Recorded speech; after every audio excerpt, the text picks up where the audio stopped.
ওই সময়ের পৃথিবীর সবথেকে বড় জাহাজ ছিল। আর ওই সময়ে যে সমস্ত বিল্ডিং ছিল, টাইটানিক তার থেকেও বড় ছিল। আর এই জাহাজটি 3টি বড় ফুটবল ময়দানের সমান।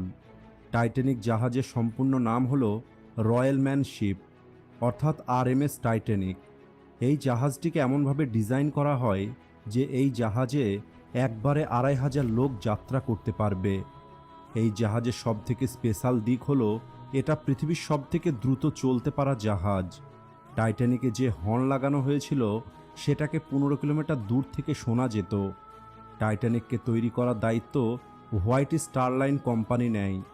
এই জাহাজটি তৈরি করতে 3000 ওয়ার্কার দিন রাত কাজ করেছে। এত বড় জাহাজ তৈরি করাটা মোটেও সহজ ছিল না। আর এই জাহাজ তৈরি করতে গিয়ে 9 জন ওয়ার্কার মারা যায়, এছাড়া 40টি ওয়ার্কার আহত হয়েছে। টাইটানিক জাহাজকে তৈরি করতে সেই সময় 48 কোটি টাকা খরচ হয়, যা ওই সময় হিসাবে অনেক বেশি। টাইটানিক 882 ফুট লম্বা ও 52 ফুট চওড়া ছিল। এর উচ্চতা 175 ফুট ও 46,000 টনের এই বিশাল জাহাজে 10টি ফ্লোর ছিল, যেখানে 8টি ফ্লোর প্যাসেঞ্জারের জন্য ছিল। টাইটানিকে 4টি চিমনি ছিল, যার মধ্যে কেবল 3টি কাজ করত, আর 4 নম্বর চিমনিটি কেবল সৌন্দর্যের জন্যই তৈরি করা হয়। টাইটানিক তৈরি করা কোম্পানি হোয়াইট স্টার লাইনের মতে এটা কখনোই না ডোবার মতো একটি জাহাজ। কিন্তু এটা কেউ জানতো না যে টাইটানিকের মতো বিশাল জাহাজও কোনোদিন ডুবতে পারে। টাইটানিক পৃথিবীর সবথেকে বড় ও মজবুত জাহাজ, তাহলে কিভাবে সেটা ডুবতে পারে? আর সেই রাত্রে কি এমন হয়েছিল সেটাই আজ আমি আপনাদের এই ভিডিওতে বলবো। তো বন্ধুরা, 3 সত্যের আরও একটি নতুন এপিসোডে আপনাদের স্বাগত জানাই। টাইটানিক তৈরি করা শুরু হয় 31শে মার্চ 1909 সালে। আর টাইটানিকের সাথে আরও 2টো জাহাজ তৈরি করা হয়, যার মধ্যে একটি ছিল RMS অলিম্পিক। আর এই 2টো জাহাজ একই রকমের দেখতে। টাইটানিককে তৈরি করতে 3 বছর সময় লেগে যায়। আর টাইটানিক তৈরি করার জন্য ওই সময় সবথেকে আধুনিক টেকনোলজি ব্যবহার করা হয়। 1 এপ্রিল 1912 সালে টাইটানিককে প্রথমবার সমুদ্রে নামানো হয়। টাইটানিককে 125 কিলোমিটার চালিয়ে পরীক্ষা করা হয়। আর ওই সময় টাইটানিকের মধ্যে কোম্পানির অনেক ইঞ্জিনিয়ারও ছিল। সমস্ত পরীক্ষা সফল হবার পর 2 এপ্রিল 1912 সালে টাইটানিককে যাত্রার জন্য অফিসিয়ালভাবে লঞ্চ করা হয়। আর টাইটানিক জাহাজ তৈরির আগেই টাইটানিক অনেক পপুলার হয়ে যায়, কারণ ওই সময় টাইটানিকের মতো আর কোনো জাহাজ ছিল না। টাইটানিকে A ক্লাস, B ক্লাস ও C ক্লাস রুম ছিল। A ক্লাস রুম সব থেকে দামি ছিল। টাইটানিকে সফর করার জন্য ফার্স্ট ক্লাস টিকিটের মূল্য ছিল 2.5 লক্ষ টাকা, সেকেন্ড ক্লাস টিকিটের মূল্য ছিল 1 লক্ষ টাকা ও থার্ড ক্লাস টিকিটের মূল্য ছিল 20,000 টাকা। এছাড়া টাইটানিকের যাত্রীর জন্য অনেক সুবিধাও ছিল। টাইটানিকের ভিতরে সুইমিং পুল, ইয়োগা রুম, খেলা করার জায়গা, ক্যাফে, যেখানে ভেজ ও নন ভেজ সমস্ত রকমের খাবার পাওয়া যেত।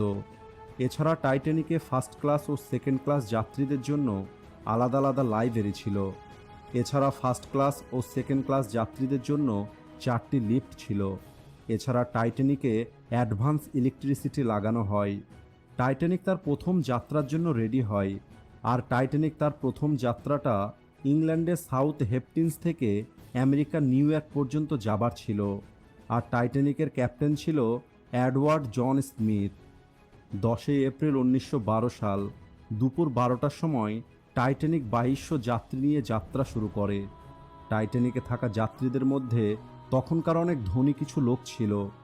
টাইটানিকে থাকা সমস্ত যাত্রী অনেক বেশি খুশি ছিল। টাইটানিকে কিছু যাত্রী এমন ছিল যারা কেবলমাত্র শখ করে এই জাহাজে চড়েছে, কিন্তু তারা এটা জানতো না যে এই টাইটানিক কোনোদিনই আমেরিকাতে পৌঁছাতে পারবে না। টাইটানিকে একদিনে 825 টন কয়লার প্রয়োজন হতো। টাইটানিকে প্রতিদিন 14,000 গ্যালন পান করার জলের প্রয়োজন হতো। জাহাজে প্রতিদিন 40,000 ডিমের প্রয়োজন হতো। 15,000 গ্যালন দুধের প্রয়োজন হতো।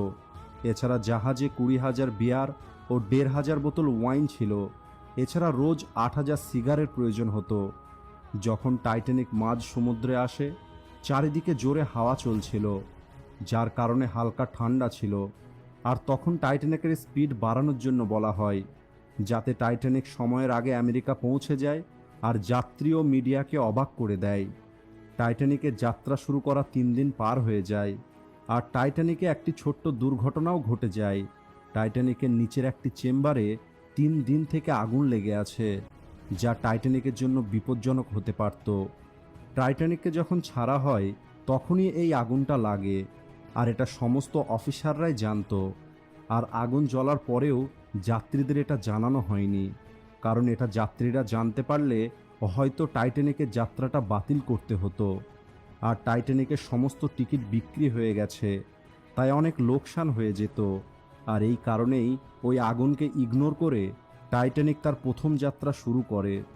যদিও 4 দিন পর্যন্ত টাইটানিকে কোনো সমস্যা হয়নি, আর টাইটানিকে থাকা সমস্ত যাত্রী অনেক খুশি ছিল, কারণ তারা সেই সময় পৃথিবীর সবথেকে বড় ও বিলাসবহুল জাহাজে সফর করছে।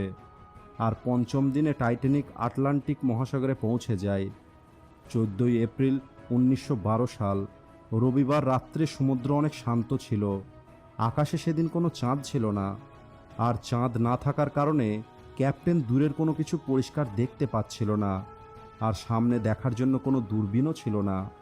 যদিও দূরবীন ছিল, কিন্তু সেটা লকারের মধ্যে ছিল, যার চাবি টাইটানিকের পুরনো ক্যাপ্টেনের কাছে ছিল, যাকে শেষ মুহূর্তে পরিবর্তন করে দেওয়া হয়। তাই তিনি লকারের চাবি দিতেই ভুলে যান। টাইটানিক বরফের সাথে ধাক্কা মারার আগে টাইটানিকের ক্যাপ্টেনকে 6বার সতর্ক করা হয় যে টাইটানিকের রাস্তায় অনেক বড় বড় বরফের পাহাড় আছে, যার সাথে টাইটানিকের ধাক্কা হতে পারে। কিন্তু টাইটানিকের ক্যাপ্টেন এটা ভাবতেই পারেনি যে কোনো রকমের বরফের সাথে ধাক্কা মেরে এই বিশাল জাহাজের কিছু হতে পারে। সেদিন রাত্রে ঘন অন্ধকারের কারণে সামনের দিকে কোনো কিছুই দেখা যাচ্ছিল না। আর কিছুক্ষণ পর রাত্রি 11:40 জাহাজে একটি অফিসারের কাছে ফোন আসে, আর ওই অফিসারকে এটা বলা হয় যে টাইটানিকের রাস্তায় বড় একটি বরফ আছে। এরপর দ্রুত খবরটি ক্যাপ্টেনের কাছে পৌঁছে দেওয়া হয়। জাহাজের ক্যাপ্টেন যখন এটা জানতে পারে ততক্ষণে অনেক দেরি হয়ে গেছে, কারণ তখন আর কেবলমাত্র 35 সেকেন্ড বাকি ছিল বরফের সঙ্গে ধাক্কা লাগার। তারপরেও খবর পৌঁছানোর সাথে সাথে সবাই কাজে লেগে যায়। প্রথমে জাহাজের ইঞ্জিনটিকে বন্ধ করে দেওয়া হয়, এরপর জাহাজটিকে বাঁ দিকে ঘোরানোর চেষ্টা করা হয়, কিন্তু জাহাজের গতি বেশি হবার কারণে জাহাজটিকে ঘোরানো বা পিছনের দিকে নিয়ে আসা সম্ভব হয়নি। ওই রাত্রে টাইটানিক 29 কিলোমিটার প্রতি ঘন্টা বেগে বরফের দিকে এগিয়ে যাচ্ছিল, আর কিছু সেকেন্ড পরই টাইটানিক বরফের সঙ্গে ধাক্কা মারে। আর টাইটানিকের ঠিক সেই জায়গাতেই ধাক্কাটা লাগে যেখানে আগে থেকেই আগুন জ্বলার কারণে সব পাতগুলো নরম হয়ে গিয়েছিল, যার কারণে টাইটানিকের মধ্যে ফুটো হয়ে যায়। আর এই কারণেই টাইটানিকের নিচের কামরাতে ধীরে ধীরে জল ঢোকা শুরু করে। ওই সময় টাইটানিকে প্রায় সমস্ত যাত্রী ঘুমিয়েছিল, যার কারণে কিছু যাত্রী জানতেই পারেনি যে টাইটানিক বরফের সঙ্গে ধাক্কা মেরেছে। এরপর সমস্ত যাত্রীকে জাগানো হয় আর লাইফ বোটের দিকে যেতে বলা হয়। যখনই যাত্রীরা এটা জানতে পারে যে টাইটানিকের নিচের রুমে জল ঢুকছে, তখন সবাই জাহাজের উপরের দিকে ছোটা শুরু করে। যদিও প্রতিটি জাহাজে 40টি লাইফ বোট থাকার কথা, কিন্তু টাইটানিক জাহাজে কেবলমাত্র 20টি লাইফ বোট ছিল, কারণ টাইটানিককে কখনোই না ডোবার জাহাজ মনে করা হতো। টাইটানিকের সমস্ত অফিসার দ্রুত যাত্রীদের লাইফ বোট দ্বারা বাঁচানোর কাজে লেগে যায়। জাহাজের নিয়ম অনুযায়ী মহিলা ও বাচ্চাদের আগে বাঁচানো হয়, আর এই কারণেই এই দুর্ঘটনায় সবথেকে বেশি পুরুষ যাত্রী মারা যায়। যদিও প্রতিটি লাইফ বোটে 70টি সিট ছিল, কিন্তু ফার্স্ট লাইফ বোটে কেবল 24টি লোককেই বাঁচানো যায়, কারণ বাকি লোকগুলো এটা বিশ্বাসই করেনি যে টাইটানিক ডুবতে পারে। ওই সময় 16টি লাইফ বোটকে ব্যবহার করতে 80 মিনিট সময় লেগে যায়। টাইটানিক জাহাজে একটি মিউজিক ব্যান্ড ছিল, যারা টাইটানিক ডোবার শেষ মুহূর্ত পর্যন্ত মিউজিক বাজাতে থাকে, যাতে সমস্ত মানুষগুলো সাহস পায়। কিন্তু দুঃখের কথা হলো এই মিউজিশিয়ানদের কাউকেই বাঁচানো যায়নি, আর টাইটানিকের সাথেই তারাও ডুবে মারা যায়। টাইটানিক দ্বারা অনেক রকেট আকাশে ছোড়া হয়, যাতে সেটা দেখে অন্য কোনো জাহাজ হেল্পের জন্য আসে, কিন্তু কোনো জাহাজই হেল্পের জন্য আসতে পারেনি। আর দেখতে দেখতে টাইটানিক জাহাজ সমুদ্রে ডুবতে থাকে। টাইটানিকের সামনের দিক জলের মধ্যে ডুবতে থাকে, আর পিছনের দিকটা উপরের দিকে উঠতে থাকে। ওজন বেশি হবার কারণে টাইটানিক মাঝ দিয়ে ভেঙে যায়।